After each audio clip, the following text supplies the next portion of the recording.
released. Nothing personal word of the day, December 29th.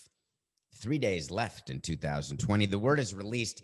I think this is the first time that nothing personal in our 282 episodes, not counting the sit downs and other stuff we do, but 282 episodes where we have had words of the day back to back, totally opposite, relating to the same story.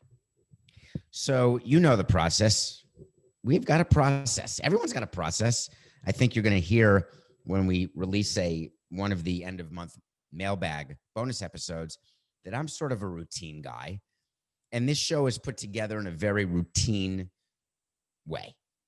Stories are percolating, they're massaged, they're discussed, then they're argued about, and then they're on the show, and then there's a post show where basically it's just Coca acting like my father and telling me all the things that are bad.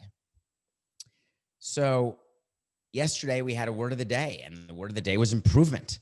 And that's what Coach Ron Rivera of the Washington Redskins wanted for Dwayne Haskins. Dwayne Haskins, the same guy who was, he was the strip club guy, the no mask guy. He was the I'm not going to talk to the media guy because I can't be found guy, but we told you on Nothing Personal that he could be found, but he just told the PR people to bugger off, that guy.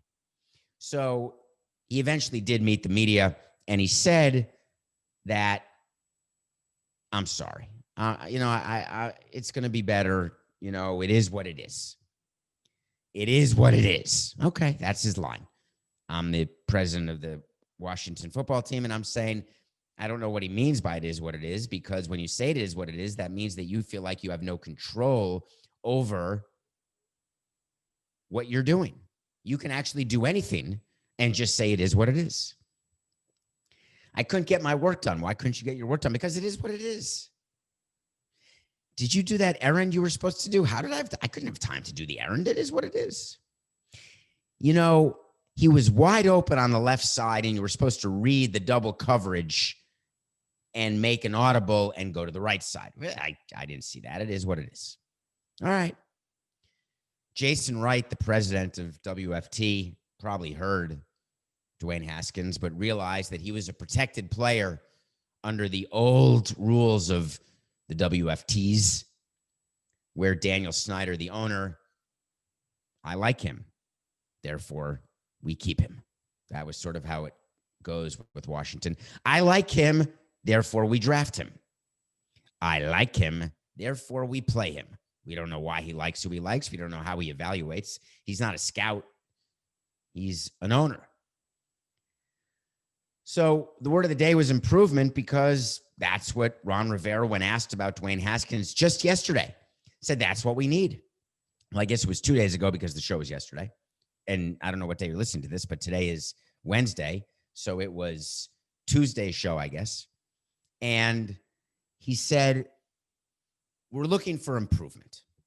Okay. And so, Coca, sorry. Wait, what is it? Okay.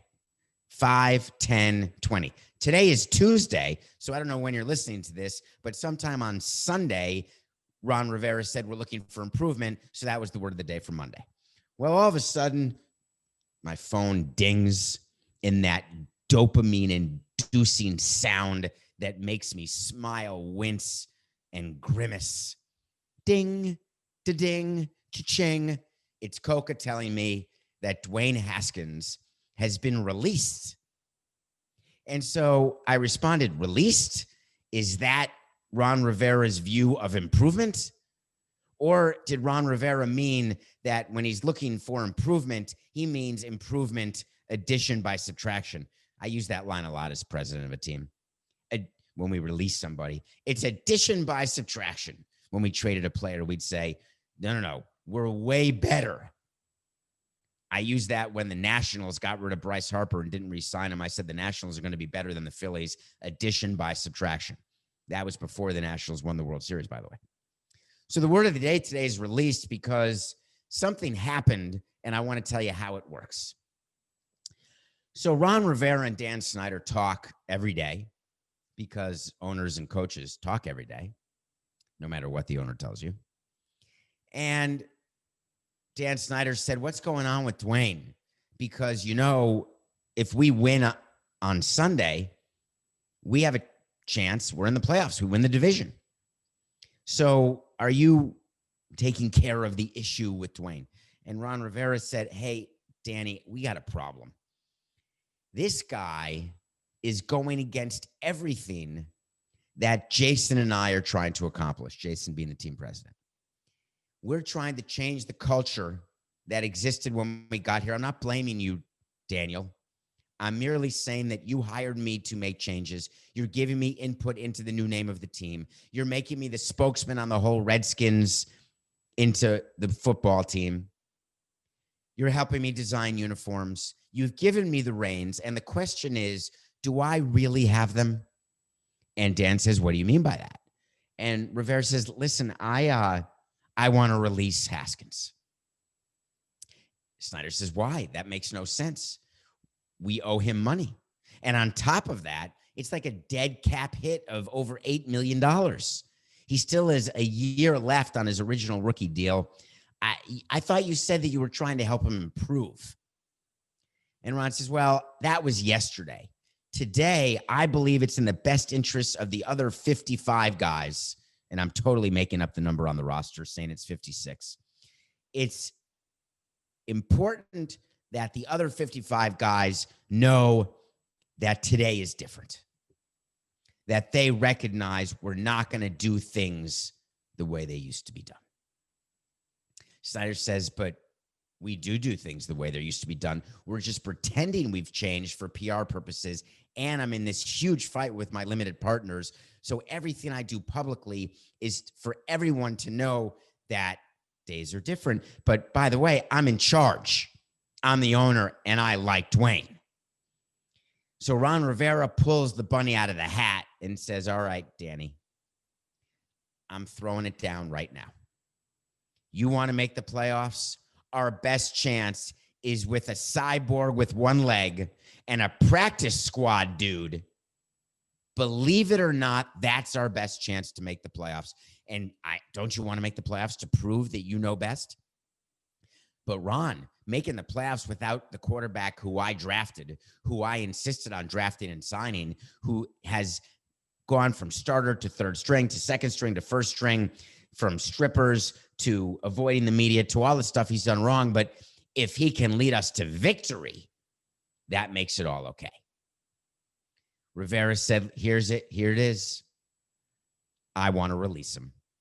If you don't let me release him, then it will be very clear that it's the same old in Washington. Ron said, call me back, won't you? Dan Snyder picks up the phone, calls his PR people, picks up the phone, calls his other advisors, whoever they may be, not in the football team, I assure you of that, and says, what do you think? Do I give Ron Rivera this type of power? Am I creating a monster here? Frankenstein? And he was told, give Ron this. Let Ron show you that he knows better than you do. But if the Washington football team loses this Sunday in its quest to win the division, now, if they lose, Coca, is the winner of the Cowboys-Giants the winner of the division? And if they win, they're in. So, okay.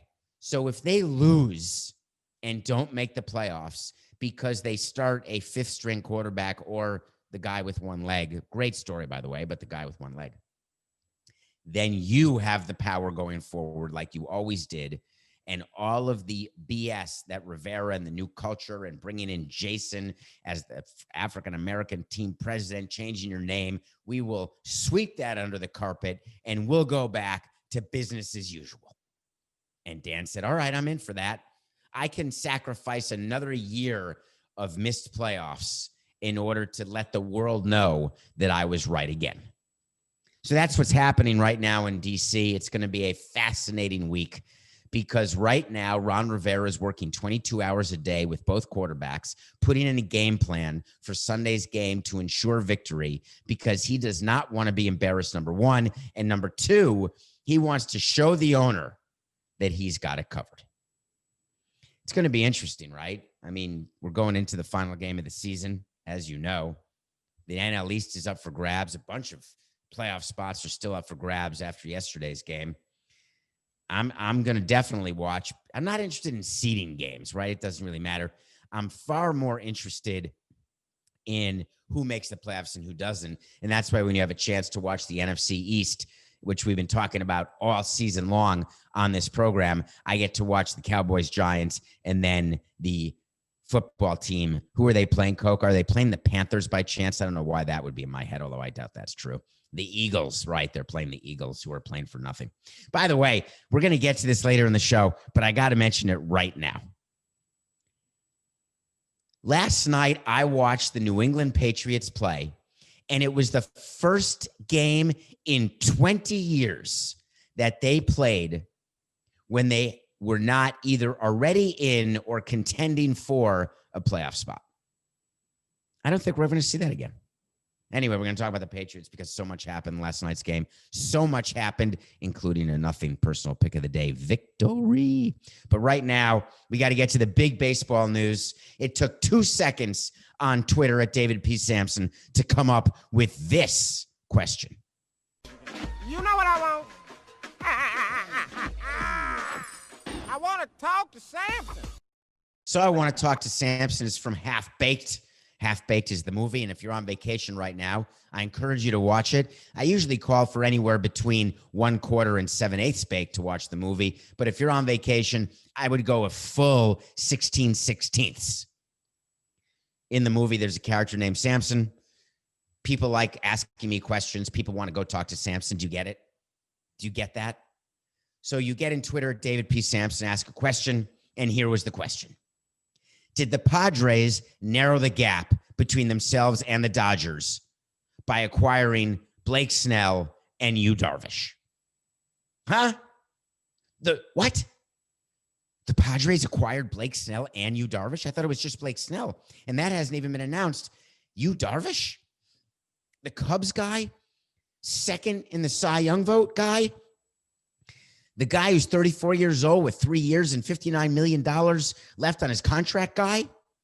The guy who had no command over his 7 pitches until the last year when all of a sudden things turned around after a terrible start against the Marlins? That guy? The Padres acquiring Clevenger, Darvish, and Snell all within the matter of months? That guy? Yeah.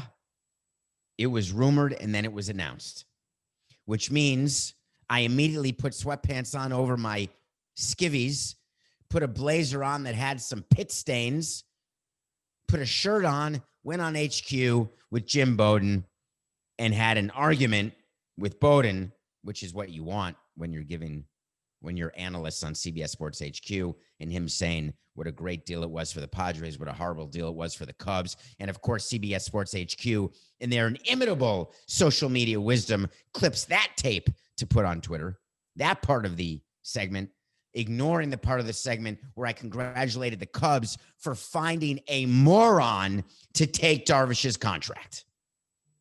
And I don't mean that as a personal word toward Preller.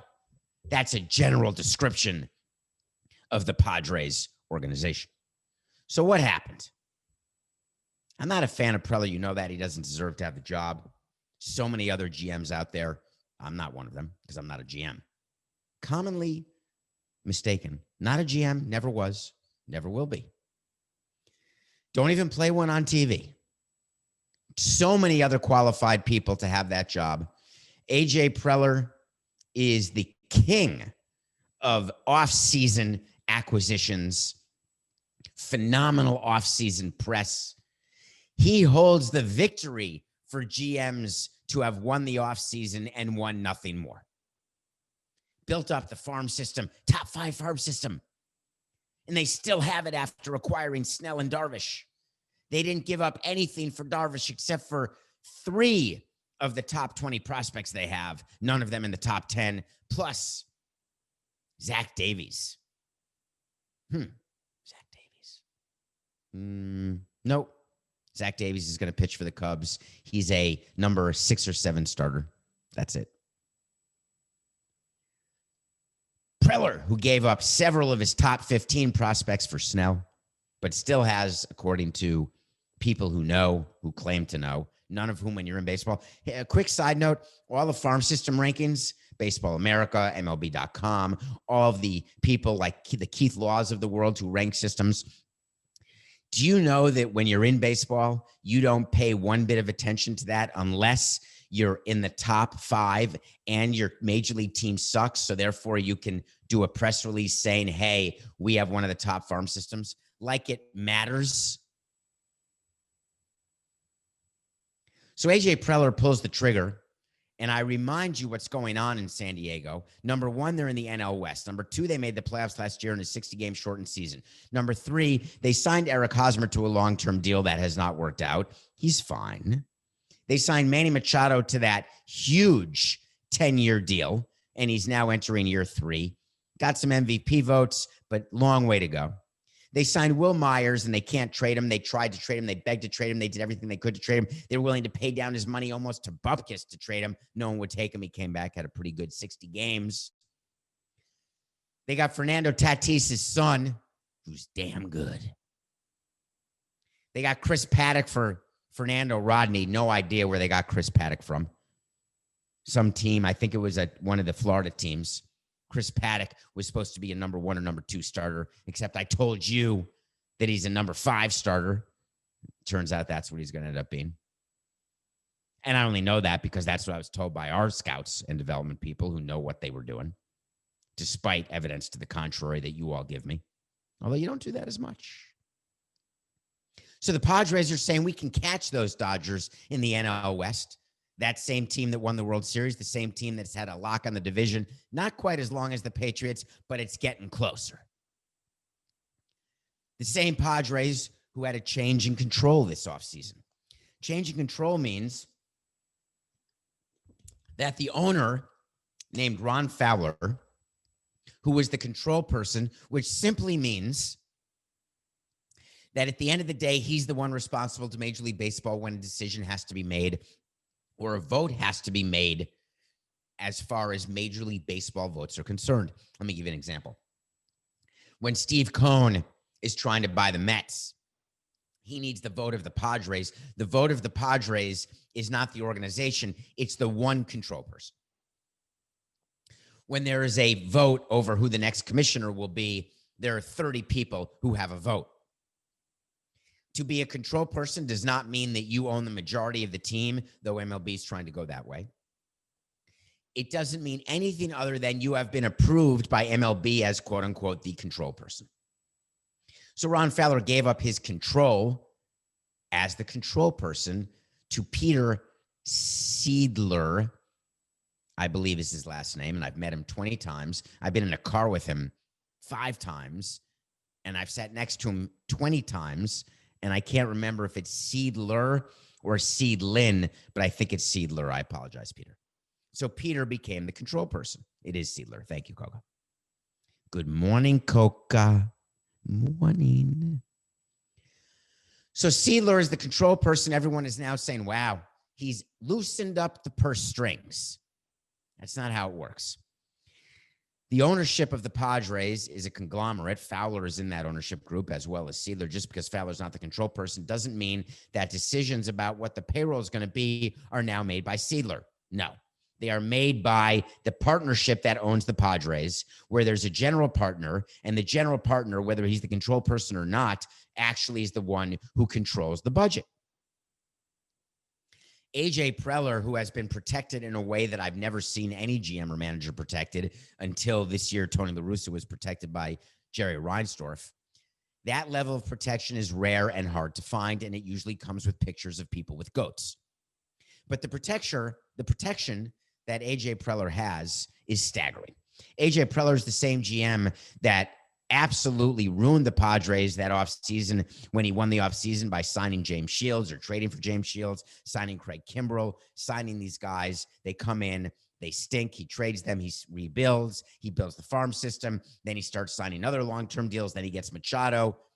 And now all of a sudden, he's trading for 2 pitchers to go at the top of his rotation along with Mike Clevenger, who he acquired at the deadline last year when everyone on every media outlet said the Padres have done it.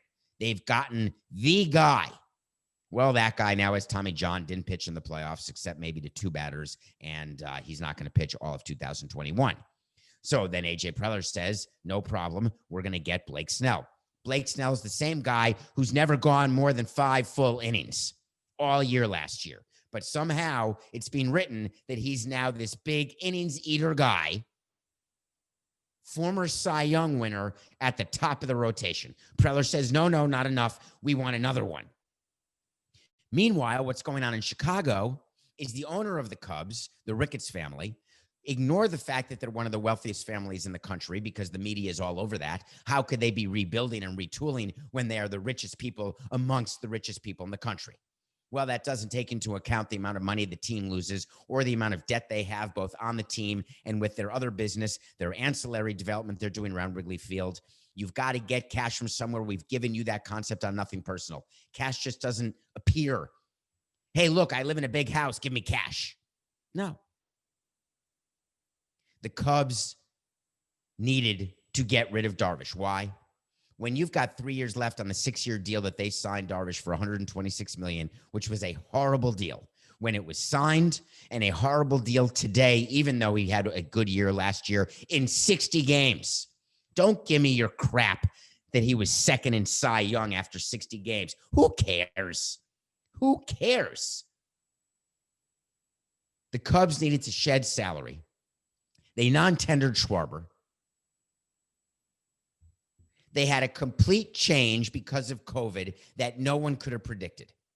Because the Cubs had planned in 2021 on contending and winning and being the tail end of the dynasty that started when they won the World Series in 2016 because of a third baseman named Chris Bryant. Do you remember the grievance that Chris Bryant filed with the Cubs because they felt that Chris Bryant was held in the minor leagues and the Cubs held him so they could have an extra year of control? Remember I talk about extra years of control and how important they are?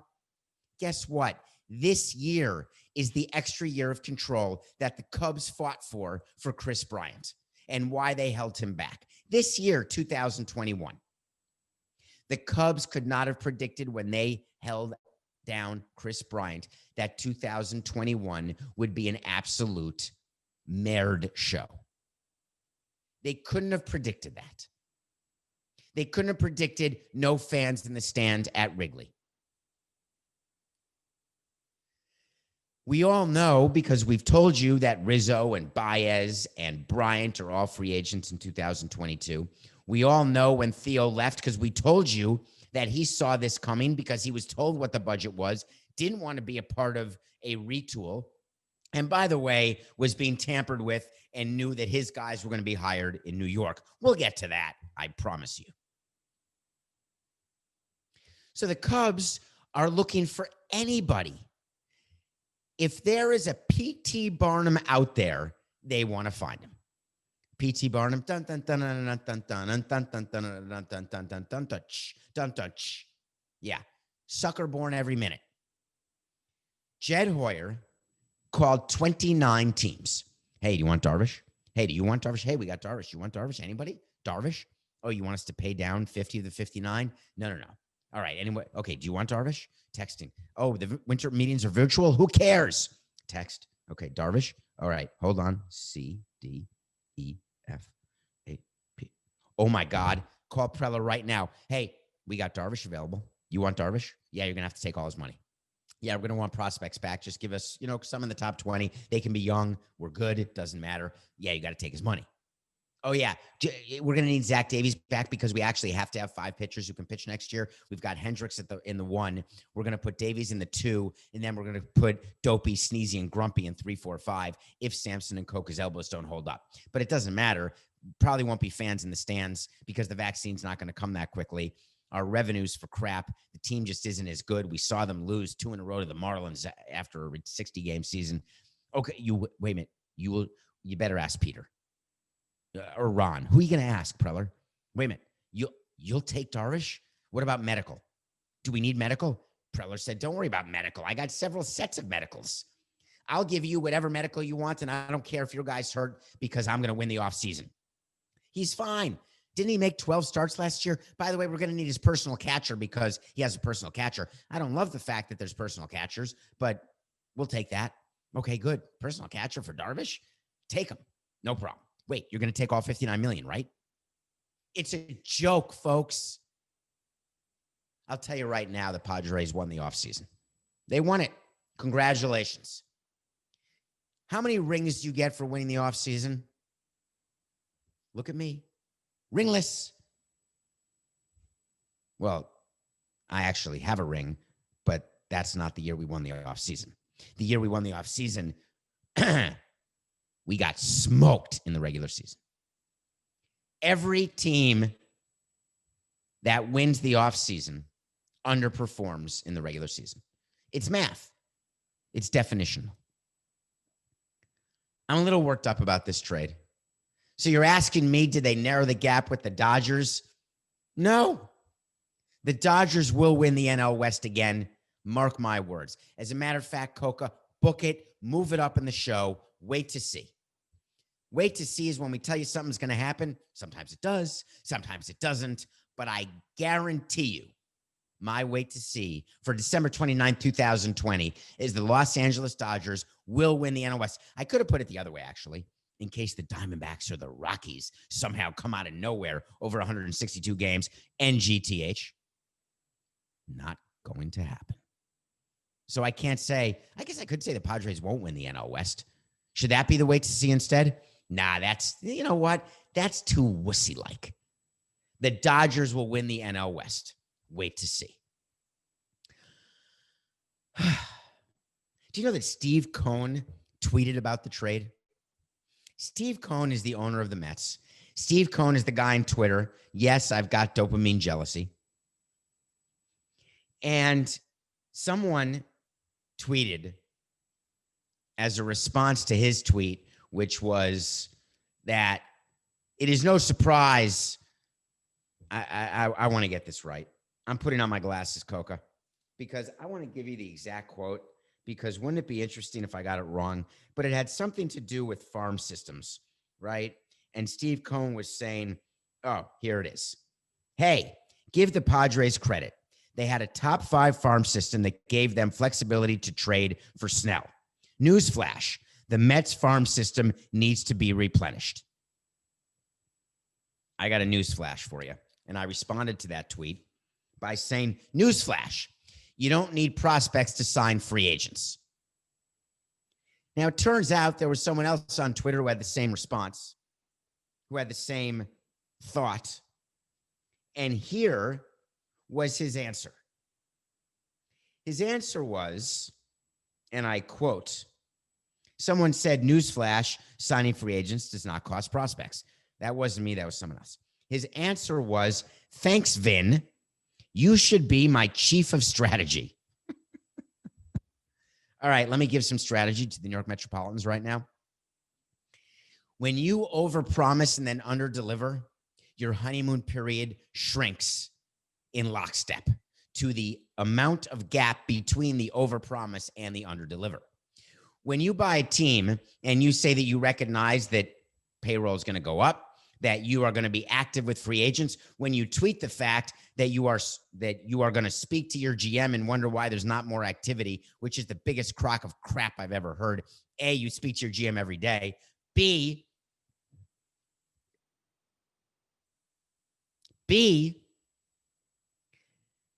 the reason that no free agents have been signed by the Mets is that you have not approved to give what the free agents want, because that's how to sign free agents.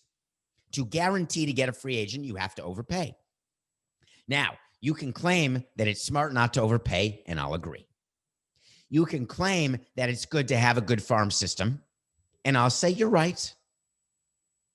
But when you come in like Meatloaf in the title track to one of the great albums of all time, and you say that you want a World Series in 3 to 5 years, when you are bemoaning the fact that there's not as much activity, but after the holidays there will be, and then you compliment another team's farm system by saying your team's farm system stinks, all of a sudden you're Derek Jeter. who spent 3 years talking about how shitty his farm system that he inherited from us is, therefore he couldn't win at the major league level. Now, of course, they made the playoffs at 31-29. He's got a top 10 farm system, and all's right in the world in Miami. And I'm not being bitter about it. I'm just saying, when you've got the facts, you argue them. When you don't have the facts, you argue the law. When you don't have the law, you argue the facts. When you're not winning at the major league level, you pretend that you've got a good farm system and you hope to God you're highly ranked. When you've got a highly ranked farm system and you're winning at the major league level, you ignore that and say, hey, we're winning at the major league level. I just think it's funny. I think Steve Cohen, if you're not going to sign free agents and you're going to be a smart owner and not have new owneritis, yet you give James McCann 4 years, $40 million, and then you compliment the Padres for their farm system and make fun of people who say you don't need prospects to sign free agents. I'm just saying you may want to think before you press send. When we come back, there's a new 1-hour show on Netflix that is worth watching, a new documentary. We're going to review 2 things when we come back here on Nothing Personal. And then there will be a Daryl Morey mention. We'll be right back. Welcome back to Nothing Personal. This is David Samson. It is September 29th. Okay. No, it's not. It feels like June. No, not really. Today is December 29th, 2020. Thank you for downloading and subscribing to Nothing Personal. I appreciate that. Thank you very much for all of your support this year. It's been a hell of a year. Didn't know that we were going to do shows yesterday and today, but how could we not? So much going on. And I love being with you for 45 minutes every day. Please tune in. We've got mailbag bonus episodes that are coming out tomorrow and Thursday.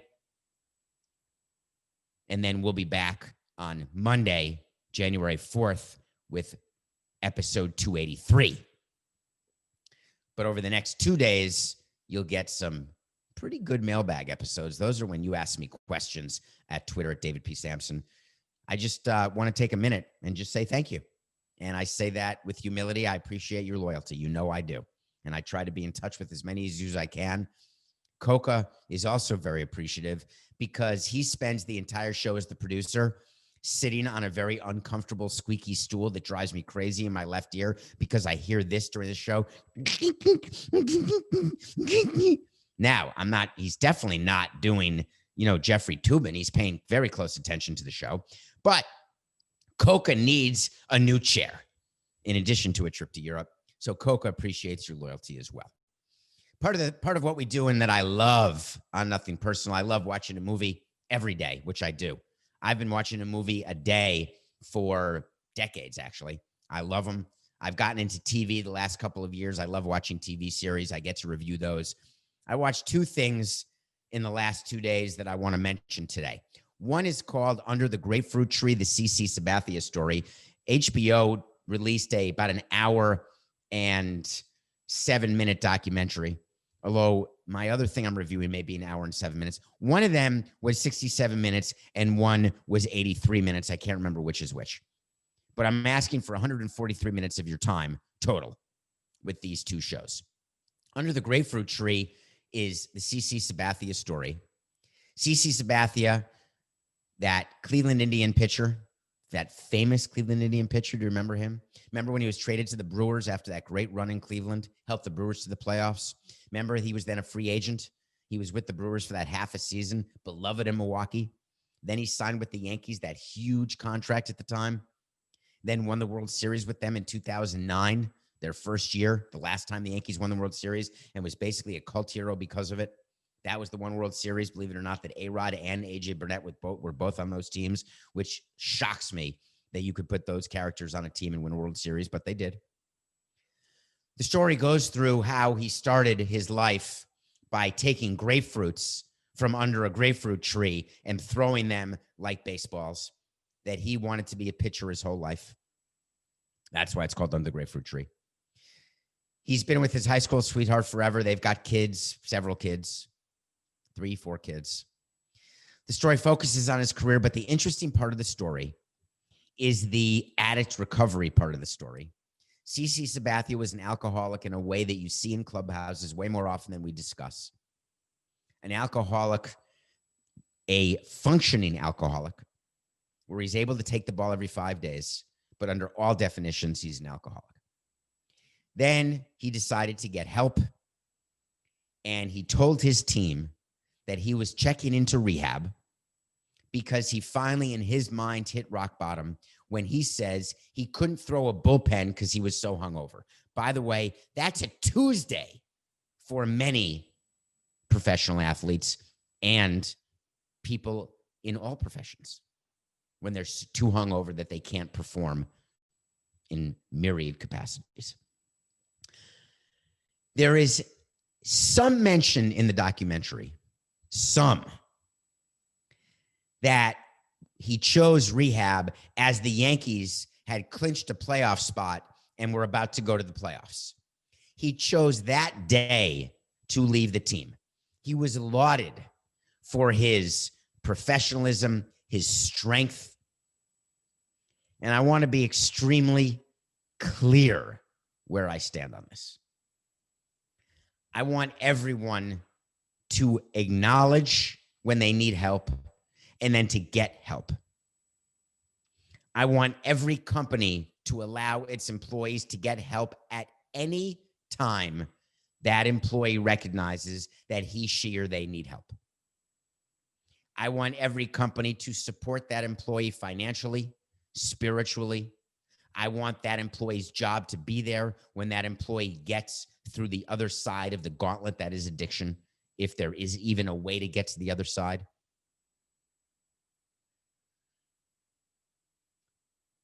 And, not but, and when you have an addiction, and this is hearsay because I don't have an addiction, they always say there's got to be that moment when you hit rock bottom, that moment that informs you it's time to get help. And you don't know what that moment is until it happens, and you know it only after it happens, and you say, that's it. I need help now. At the time, I was critical of his decision because for me, it left his team and his teammates without a performing starting pitcher. Not an ace. He wasn't an ace. He hadn't been an ace in a long time. Too many injuries, too many surgeries. And I was critical of it, and I was wrong to be critical of it. I watched the documentary, and I realized that while I thought the timing was suspect, and I thought that leaving your teammates that way was a cover-up for his ineffectiveness, a cover-up for the fact that he was hurt, that his shoulder, his knees, his elbows, and his toes. I was not aware of the length, depth, and breadth of his addiction. So watching this documentary gave me another reason to not judge without facts, which is a concept we have discussed here on Nothing Personal. I want to put you in a position where you want to do more research on a topic. I want to talk about both sides of an issue, whether it's political, entertainment, business, where you say, wow, that is an interesting point of view. I don't agree with it, but let me make sure that I understand his side. I understand what I thought my side was. Let me learn and then make a decision. Snapping judgment is what hot takes are about. The ability to admit you're wrong, which most shows and people will not do, is something completely different than that. Cece, I was wrong by saying to you that I didn't like your timing, by saying to you that I thought you had been selfish with your teammates, by saying to you that you were using addiction the way prisoners use alcohol addiction to lower their sentences by going into rehab when they don't have addiction. You know who I'm talking about.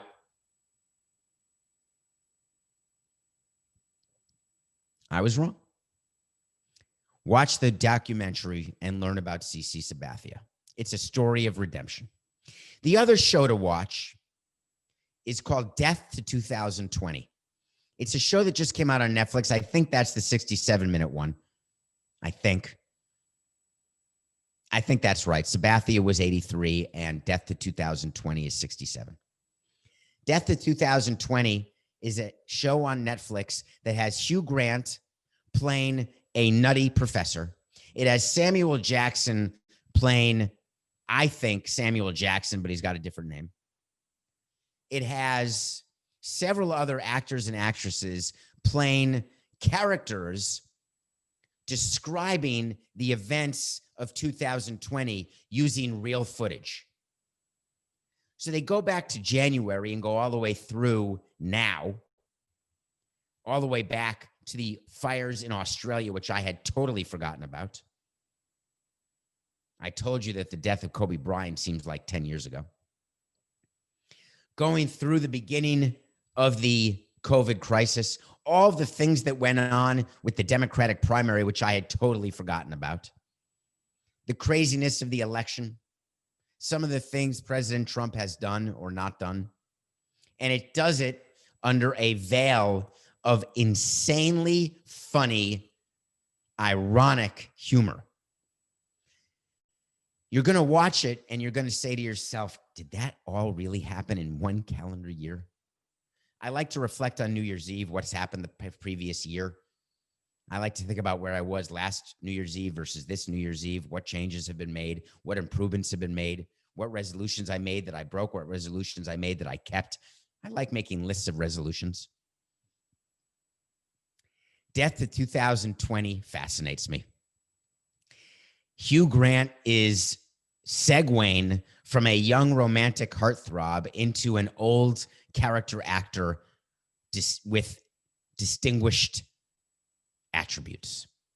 It's called Death to 2020. Check it out. Okay, nothing personal. Pick of the day. Remember, I said we weren't going to pick, and Coca got pissed at me because we weren't supposed to pick till Monday, January 4th. But how could I not pick the Bills? Because I wanted to be above 500. Well, we're 40-39. We had the Bills -7 over the Pats. The Bills were -7 over the Pats after like a minute. The Pats got crushed. As I told you, that was the first game the Pats played without being in playoff contention since 2000. Do you realize that that may be the most unbreakable record in all of sports? More than Cal Ripken's consecutive game streak, more than Wilt Chamberlain's 100 points, more than Cy Young's 500 victories. 20 straight years of not playing a game that doesn't have playoff implications. Obviously, all 32 NFL teams play a game with playoff implications in week 1. Get it? I'm going to do another pick of the day. Why? Because I'm hot. And if I end 40-40, I do, but this one's a give me. The Knicks beat the Bucks 130-110 with Giannis not sitting. I have no idea how that happened. The Bucks have a chance right now. They're playing the Heat. The Bucks are only giving 4.5 to a Heat team that I think is playing without Butler. I'm hoping Giannis is not sitting, although I don't know for sure. But the Bucks are going to be back. Bucks 4.5 over the Heat. We're going to try to get to 2 games over as we end the year.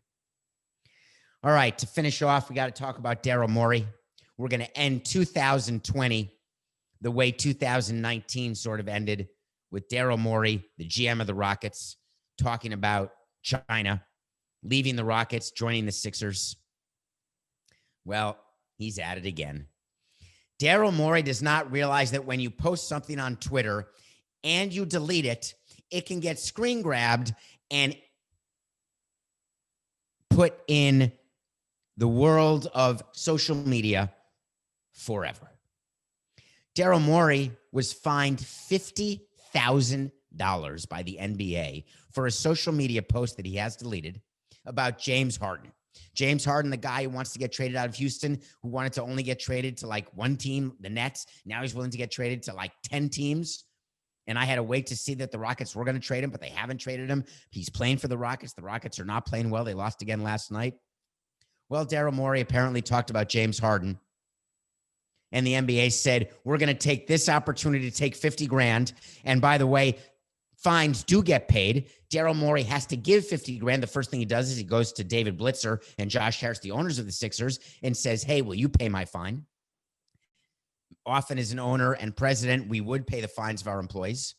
Sometimes we wouldn't. It would depend whether or not we directed the employee to do what he did to get fined, like a pitcher throwing at a hitter. It is very unlikely that Josh Harris or David Blitzer directed Daryl Morey to tweet about James Harden. They may have directed him to make a trade for James Harden, but tweeting about him is not the way to make a trade. Just give up enough first-round picks and maybe a player or two, and you can get James Harden on your team. The NBA has tampering it has to deal with every single day. Why did they choose now to selectively prosecute and convict Daryl Morey and fine him? By the way, when you fine someone, they pay the money. NBA takes that money and it goes into a pot that gets shared and distributed to charity.